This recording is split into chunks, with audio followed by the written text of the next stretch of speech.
Alguém escolheu casar com a gente.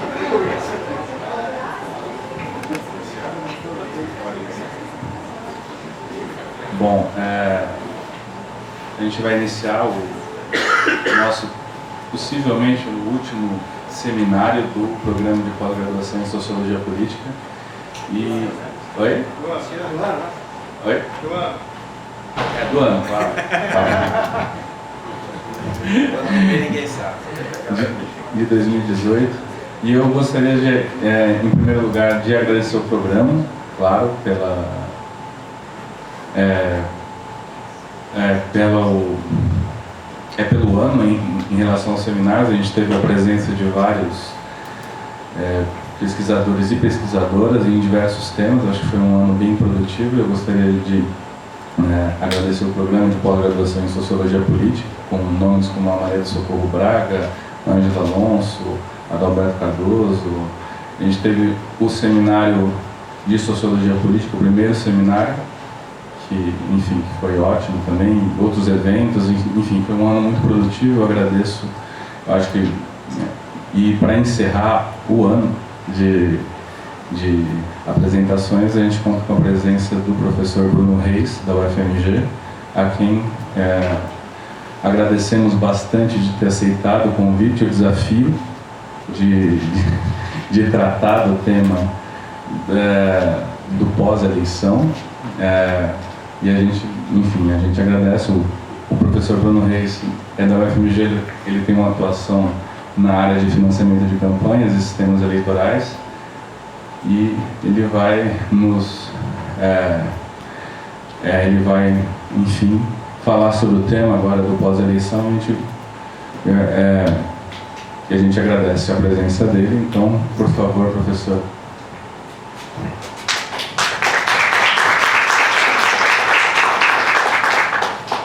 Obrigado, Thiago, obrigado aos colegas aqui da Federal de Santa Catarina. Muito feliz de estar aqui, finalmente, é a primeira vez. É ótimo quando... Uma das coisas boas desse emprego é a gente viaja a trabalho, sem chegar a ter uma rotina de viagem, que é ruim também. A gente tem uma rotina que é periodicamente quebrada por viagens, para ver os colegas de outras partes. E fazer o que eu chamo de turismo acadêmico também, ver como é que é a vida em outras faculdades e tal. É sempre um aprendizado.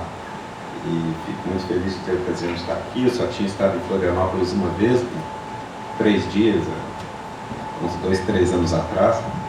E finalmente ter a ocasião de estar aqui a trabalho é uma grande alegria. Enfim, como disse o Thiago, fazer esse balanço pós-eleitoral, eu não tenho a menor pretensão de sistematicidade. Quando os colegas, dada essa disposição, né, de alguma maneira procurar aproveitar as ocasiões de viajar e encontrar os colegas e quebrar a rotina um pouco dessa maneira e propiciar a ocasião de algum intercâmbio, né? Entre nós, o intercâmbio é um fim em si mesmo. O simples fato da exposição mútua é algo que a gente se alimenta, mas é claro, com isso o critério, não tem muito o que agradecer. Basicamente o meu critério quanto a convites é olhar a agenda do Google, né? Se está azul eu não posso, se está branco eu posso, então fico feliz de poder estar aqui. E às vezes a gente não pensa exatamente que data vai ser essa, o que vai ter acontecido, e no imediato pós-eleição não tenho nenhuma pretensão de ter algo muito diferente da perplexidade de todo mundo. Basicamente, tendo que viver no dia a dia, debaixo de uma incerteza bem radical a respeito do que esperar exatamente do próximo governo, que se instala em 1 mês e meio, e pode ser qualquer coisa, até mesmo nada. Pode ser o fim de tudo e pode não ser coisa alguma. Então você consegue um grau de variação nos cenários plausíveis, né? Nenhum deles com um grau muito grande de certeza ou de confiança, mas tudo parece, nada parece ter inteiramente impossível. E isso é uma fonte de angústia inequívoca, eu acho, para todos nós. A gente se acostuma rápido com tudo, e nesse momento a gente começa já a falar com alguma curiosidade sobre quem vai ou não vai ser ministro e tal, mas assim, ainda semana passada tinha uma sensação de perplexidade, uma espécie de sensação, andava pelos corredores da faculdade, no meu caso lá na faculdade em Minas eu sou vice-diretor, ainda tem a sensação de que de alguma maneira você tem que cultivar a coesão da instituição, então os colegas estão todos parecendo zumbis andando pelo corredor, todo mundo meio catatônico, calma, vamos, nós vamos sobreviver. Mas enfim, até por isso mesmo não tenho a maior pretensão de muito prognóstico. Eu vou tentar trazer e compartilhar com vocês uma espécie de narrativa, um diagnóstico pessoal, uma visão do que é a política no Brasil nos últimos anos, das nossas vulnerabilidades, os méritos e vulnerabilidades da experiência da política recente, e a partir daí compartilhar algumas especulações e preocupações para a gente conversar depois. Não tem uma pretensão de uma coisa muito acabada, seria presunçoso e arrogante e extemporâneo, fora de época. Grandes diagnósticos acabados, daqui a uns 4 anos a gente faz de novo. E nesse momento também não faz muito sentido ficar com grandes diagnósticos acabados, elaborando muito o que era até aqui, porque a gente não sabe bem para onde, mas obviamente estamos num momento meio transicional. As coisas não vão ficar como estavam. Quanto vão mudar e para onde exatamente vão mudar é que nós ainda temos que ver. Então, de saída tem um tema recorrente, realmente uma fonte de angústia de todo mundo, é o desastre da eleição de um personagem tão ostensivamente hostil à democracia. Isso é quase uma derrota pessoal para nós. Como professor de ciência política, o problema não é exatamente qual partido ganha ou não ganha, pode ser qualquer um em princípio. Eu há muito tempo já eu tenho a convicção de que em 2014 a eleição teve o resultado errado. Claro que é muito claro retrospectivamente que teria sido muito melhor para o país que Dilma não ganhasse aquela eleição. Fosse Aécio, fosse Marina, provavelmente esse quadriênio teria sido menos tempestuoso. É uma hora que o sistema está pronto, está pedindo um giro.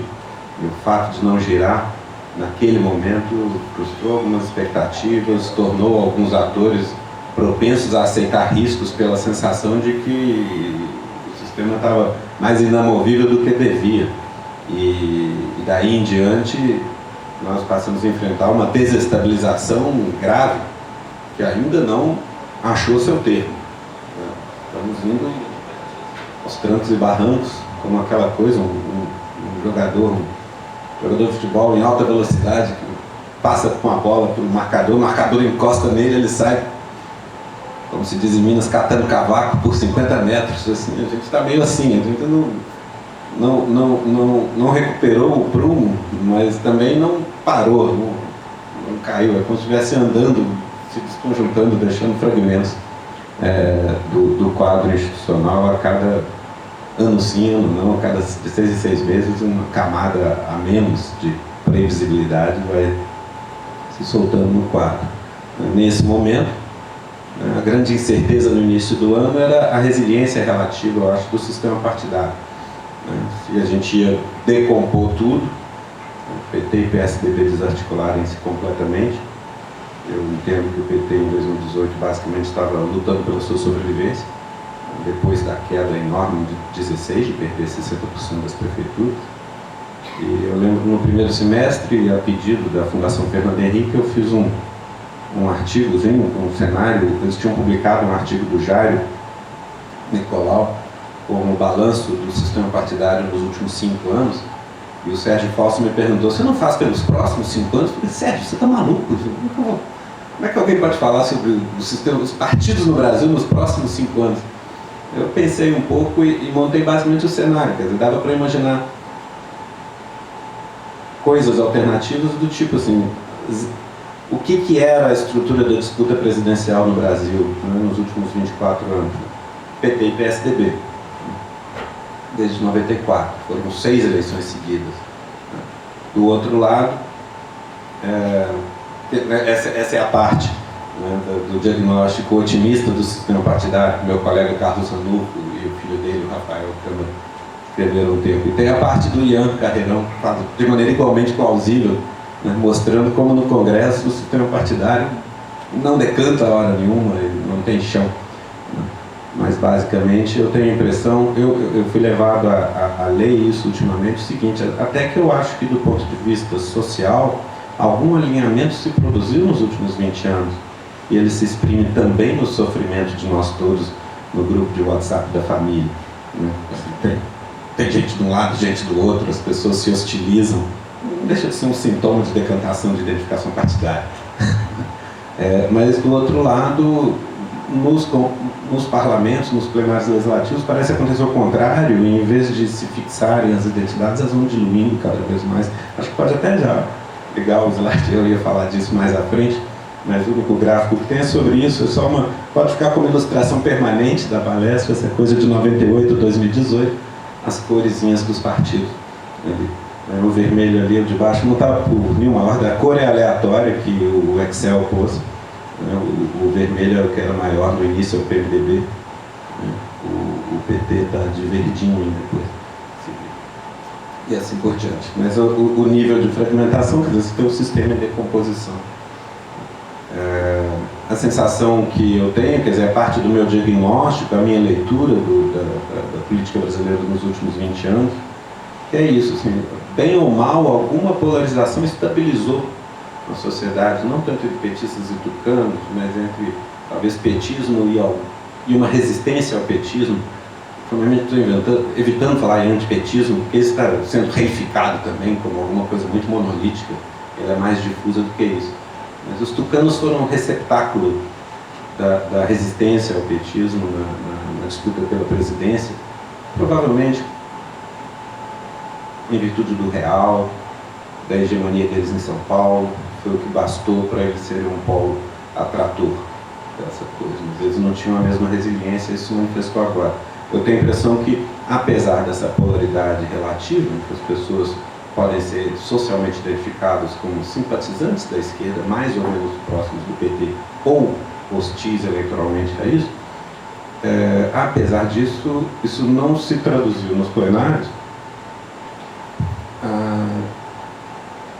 além de virtude de algumas decisões infelizes, regulatórias da justiça, mas, sobretudo, por causa de um sistema eleitoral que joga contra. O sistema eleitoral dificulta a tradução. O sistema eleitoral é feito para induzir pulverização parlamentar, e ele dificulta a tradução da eventual polarização que está se dando, estruturando a disputa pelo poder na sociedade, que ele se traduzisse de maneira fácil, ou mais ou menos natural, nos plenários, porque o sistema eleitoral filtrava isso de maneira pulverizadora. E isso retroalimentava o sistema de maneira destrutiva.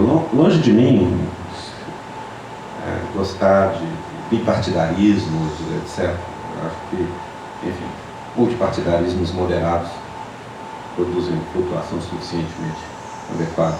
Eu estava há pouco na Dinamarca, às vésperas do segundo turno, reclamando numa conferência anticorrupção com o pessoal da Transparência Internacional, militantes anticorrupção, que há 2 anos atrás estavam dando prêmios para Lava Jato, para o Moro, etc. Agora estavam assustados, falaram, o que está acontecendo no Brasil? Eu falei, meus amigos, desestabilizou, saiu do eixo, ninguém sabe onde vai parar. A perplexidade tinha a ver com o fato de que eles estão habituados à hostilidade governamental, à Ucrânia, Camboja, África, de militantes da anticorrupção que passam 1 ano presos, sofrem chantagem, apanham na rua, etc. Intimidação de todo tipo. No Brasil é tranquilo. O Brasil era bom de trabalhar. O Brasil é um lugar compliant. É muito corrupto, mas curiosamente compliant, como eles dizem, das normas de transparência, etc. Tem algo aí para se ver. Então a sensação que eles tinham há 15 dias atrás era, será que vai continuar assim? o temor muito justificado é que tudo indicava que não.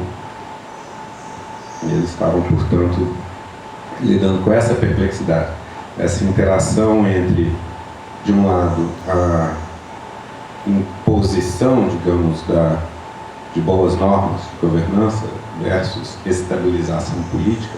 De modo geral, a gente simplesmente, olha, impõe a lei, pronto, a política se adapta. Mas um problema fundamental nessa interação é que o pré-requisito fundamental da perseguição consistente e sustentável do combate à corrupção tem como pré-requisito a estabilidade das instituições, que dá a garantia, a proteção de segurança física e jurídica ao agente do Estado que vai, eventualmente, processar os corruptos, ou o que quer que seja. Então, assim, meu temor, há 2, 3 anos atrás, eu formulei a primeira vez, era que, eventualmente, existia a possibilidade, existia o risco de que os procuradores, juízes que estavam trabalhando para combater a corrupção poderiam inadvertidamente estar serrando o galho sobre o qual estavam sentados. O que viabilizava a autonomia deles era uma disputa política estruturada em que oposicionista vigia governos e governistas vigiam. Petista vigia tucano, tucano vigia petista. E isso dá carta branca para os órgãos de controle operarem com alguma confiança e autonomia. Com a desorganização do quadro, a incerteza aumenta, até do ponto de vista da operação dos órgãos de controle. A gente pode discutir depois o que significa o deslocamento do próprio protagonista, do principal juiz na investigação para dentro do governo. Isso pode ser visto como garantia da continuidade ou como o seu fim iminente. Pode ser as duas coisas. Provavelmente depende, sobretudo, do viés do analista envolvido. Então,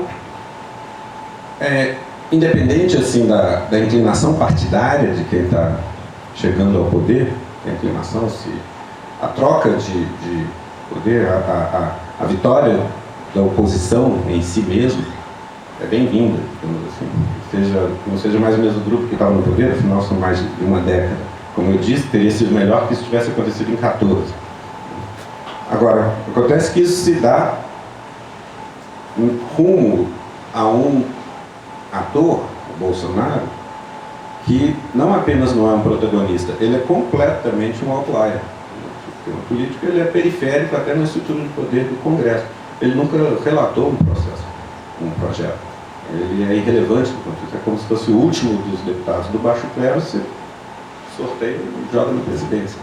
Joga na presidência com o mínimo probe, como dizem em inglês, com o mínimo controle a respeito do que ele pretende fazer lá. É um pouco aquela fantasia de filme americano, que você pega o cidadão distraído na rua e ele vira presidente. Alguém confunde com ele, ele é sósia de um presidente, alguém confunde ele, joga, ele cai na Casa Branca e começa a governar. Na fantasia dos filmes, normalmente, aí tudo anda bem, tudo fica melhor, porque aí fica uma pessoa de bem ali. No mundo real, a queda do paraquedista na posição de poder sinaliza o caos, incerteza radical, e provavelmente dificuldade de sustentação de rotinas operacionais, burocráticas, que são o mecanismo pelo qual a gente tem esperança de exercer controle sobre o poder. E aí, à medida que aumenta a incerteza, a gente pode esperar um aumento da propensão a correr risco pelos principais autores, o que significa um aumento da brutalidade do jogo, no limite, riscos para a sustentabilidade de qualquer rotina de combate à corrupção. Então, não por acaso, nos últimos 2, 3 anos, a gente não pode dizer que tem a sensação de que a corrupção está diminuindo. Antes do contrário. A sensação que dá é que os parâmetros pelos quais a gente conseguia ter notícia de que alguns parafusos estavam se apertando não estão mais no lugar. Num momento como esse, quando numa circunstância de rejeição do status quo, processo eleitoral se encaminha na direção da consagração de alguém tão outsider, outsider em termos, na verdade não é deputado há 30 anos, mas enfim, ele é tão distante do mainstream discursivo da política, né? Ele é tão ostensivamente hostil à democracia. Se tem uma coisa quase admirável no Bolsonaro é a maneira como ele não faz concessão a qualquer coisa que se espere de comedimento, a hipocrisia, digamos assim.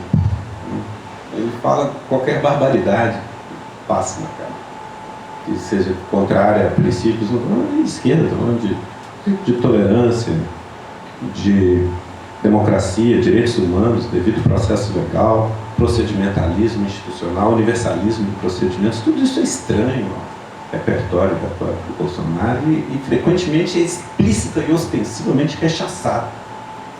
Aí quando uma coisa dessa chega perto do poder, a gente perde o sono com boas razões. Dá para apostar que vai tudo por água abaixo? Não, tem certeza muito alta, mas é como se várias salvaguardas saíssem do lugar. O comprometimento do chefe de Estado com a ordem institucional está, entre aspas. Ele tem dito que vai respeitar a Constituição, mas isso não é o bastante nesse nível de generalidade, nesse nível de formalidade. Formal demais. Era interpretação constitucional, a gente pode ficar décadas discutindo se o golpe de 64 observou a Constituição ou não. Teve todo o ritual da declaração da vacância da presidência pelo Congresso, e aí diante da presidência vaga se arma a eleição do Castelo, e aí você tem aí o PSD em peso, que apoiava João Goulart, vota no Castelo, né? Ulisses Guimarães, Juscelino Kubitschek, antes que comece a acontecer coisas ostensivamente, tudo bem, tem tanque na rua, né? Mas a fachada de ordem constitucional é mantida pelos simpatizantes do regime. Consta que a assunção ao poder pelos nazistas também teve o beneplácito e a complacência do Tribunal Constitucional alemão. Não tem nada acontecendo. Então esse nível de formalidade é pouco. Nessas horas eu sempre já vi evocarem mais de uma vez o paradoxo da tolerância. A democracia não deveria permitir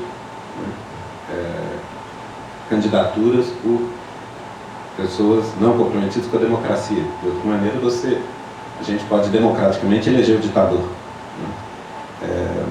Isso está posto, as pessoas sempre mencionam isso. Mas, na verdade, embora seja um princípio mais ou menos inescapável, a intolerância com os intolerantes, Popper defendia isso lá na Segunda Guerra ainda. A gente não pode permitir que o ostensivamente intolerante participe. Na verdade, esse é um princípio difícil de aplicar. Requer um nível de coesão a respeito do ideológico na sociedade, a respeito de qual é o requisito mínimo para a participação, que envolve um acordo social a respeito do que é exigido ou não. De outra maneira, você não consegue pôr isso sem riscos. Teria sido preciso e teria que ter sido viável impedir Bolsonaro de ser candidato a vereador e deputado desde 88, se alguém quisesse ter a esperança de impedir ele de concorrer à presidência em 2018. O paradoxo associado a isso, um pouco, essa dificuldade tem a ver com o problema da caracterização unilateral da intolerância alheia. Eu, tolerante, do alto de minha tolerância, declaro que você é intolerante e, portanto, você cala a boca que eu não tenho que ouvir você. Então, é complicado. Haja coesão social em torno dos princípios de tolerância para você poder fazer isso. A sociedade faria isso aí. Ou seja, os pré-requisitos para a aplicação real da intolerância aos intolerantes são para que a gente possa aplicar de maneira estável o princípio de intolerância aos intolerantes, os intolerantes já têm que ser inviáveis de saída. Precisava de um nível de coesão, de rejeição social a eles, mas de toda maneira não serem competitivos. Então, nunca foi o nosso caso. E isso é algo que a gente está sendo dolorosamente lembrado nesse momento. Nunca foi o nosso caso. O caso brasileiro é um caso de pesquisas comparativas sobre valores, tipo Inglehart, etc., O Brasil, em várias questões chaves, se mostra consistentemente entre os países mais autoritários do mundo, em qualquer época. Então, você tem o nível de concordância, tem aqueles níveis baixíssimos de confiança interpessoal, campeão mundial, no mundo todo. Normalmente você tem uma pergunta dicotômica do tipo confia, não confia nas outras pessoas. Na maioria do planeta você tem a maioria das pessoas desconfiando, algo em torno de 2 por 1, 2/3 da população diz que não confia nas pessoas, 1/3 diz que confia. Mas o Brasil era tipo 95%, 10, 15 anos atrás, quando mexia com essas coisas. Era campeão mundial, longe. Você tinha Turquia com os 90%. E você, normalmente, os países, e a maioria dos países era 60%, 70% de desconfiança. Os países em que a maioria das pessoas confiam nas outras são 2 extremos, ou as, como eu brinco sempre, as anomalias escandinavas, Suécia, Suíça, Holandas, Dinamarcas, etc. E todo mundo confia em todo mundo. Ou, ao contrário, países rurais, bem pobres. Verdade, que aí é como se fossem 2 extremos, como se a modernização produzisse primeiro desconfiança e depois com uma hiperorganização de políticas públicas, segurança, proteção, welfare, produzia confiança de novo. Trajetória em U. E o Brasil era o fundo do vale. Aquela coisa, modernização acelerada sem as teias de cooperação montadas. Um jogo brutal em um país com altíssimo grau de concordância com frases mais autoritárias do tipo: o que esse país precisa mesmo é de um líder forte, decidido, que pare de politicagem e faça o que é preciso ser feito. Esse tipo de frase que sempre frequenta esse tipo de pesquisa, o Brasil, tradicionalmente, em qualquer época, normalmente tem um dos mais altos níveis de concordância com ela no planeta todo.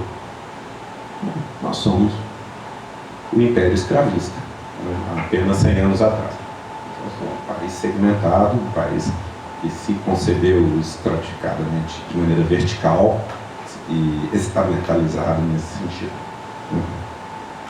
Mas bem,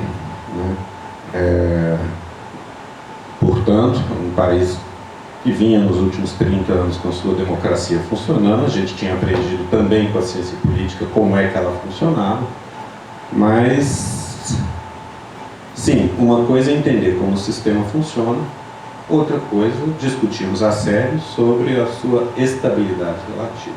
Eu acho que a gente nunca soube como fazer. A discussão sobre consolidação democrática ou não, tipicamente se apoia em petição de princípios. Eu postulo, a democracia está resolvida. Por que exatamente é errado? Você não tem, não testemunhou nos últimos 20, 30 anos de discussão. Qual a confiança que a gente tem sobre a estabilização relativa do regime político no Brasil? Que parâmetros a gente teria? A gente não sabe nem por onde. Eu não sei nem por onde a gente começaria uma discussão como essa. Quais são os requisitos da estabilidade? A gente tem uma certa literatura que fala: isso é um país que é cética, pessimista, isso comparece como premissa.